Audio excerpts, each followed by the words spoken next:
After Rachel had borne Joseph, Jacob said to Laban, "Give me leave to go back to my own homeland. Give me my wives and my children, for whom I have served you, that I may go." But Laban said to him, "I have learned by divination that God has blessed me on your account. Name the wages due from me, and I will pay you." Through the lens of universal spirituality, we witness the danger of greed. Laban recognizes the divine blessing upon Jacob, yet he views it merely as a tool for his own wealth. When faith becomes a transaction, the soul is blinded by possession. Jacob answered, "Let me pass through your whole flock today, removing from there every speckled and spotted animal. Such shall be my wages." Laban said, "Very well, let it be as you say." But that same day, he removed the striped and spotted goats and left them in the charge of his sons. He put a distance of 3 days' journey between himself and Jacob. Here, the text exposes the illusion of human control. Laban breaks his word, attempting to manipulate the outcome by removing the very animals Jacob rightfully earned. In response, Jacob placed fresh shoots of poplar and almond, peeled with white strips, in front of the flocks at the water troughs. And the flocks brought forth streaked, speckled, and spotted young. With the feebler animals he would not place the rods. Thus the feebler ones went to Laban, and the sturdier to Jacob. Both men resort to manipulation, yet the scripture reveals that true provision comes from God, overriding all human cunning. Then God said to Jacob, "Return to your ancestors' land where you were born, and I will be with you." Jacob put his children and wives on camels, and he drove off all his wealth to go to his father Isaac in the land of Canaan. Meanwhile, Laban had gone to shear his sheep, and Rachel stole her father's oracle idols. Jacob kept Laban in the dark, fleeing secretly.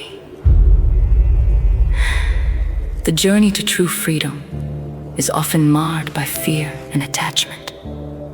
Jacob acts in secrecy, afraid of Laban's wrath, while Rachel clings to the household idols. She reaches for physical objects of protection instead of trusting the unseen divine. When humanity loses sight of oneness, it places faith in carved objects rather than the Creator. On the 3rd day, Laban was told Jacob had fled and pursued him a distance of 7 days, catching up in the hill country of Gilead. But God appeared to Laban in a dream by night and said, "Beware of attempting anything with Jacob, good or bad." Laban confronted Jacob, asking, "Why did you steal my gods?"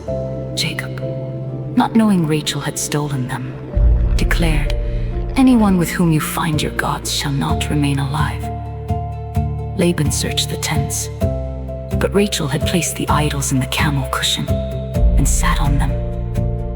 She said to her father, "Let not my lord take it amiss that I cannot rise, for I am in a womanly way." Thus he searched, but could not find the oracle idols. Deceit piles upon deceit. Rachel lies to protect her theft, and Jacob unknowingly curses his own house. It is a stark reminder that even those touched by divine grace are flawed. Jacob then became incensed, saying, "These 20 years I have spent in your service, often scorching heat ravished me by day and frost by night. Had not the God of Abraham and the fear of Isaac been with me, you would have sent me away empty-handed." To restore balance, a boundary must be drawn. Jacob and Laban gathered stones and made a mound. Laban declared, "This mound is a witness between you and me this day." It was called Mizpah, for he said, "May God watch between you and me when we are out of sight of each other."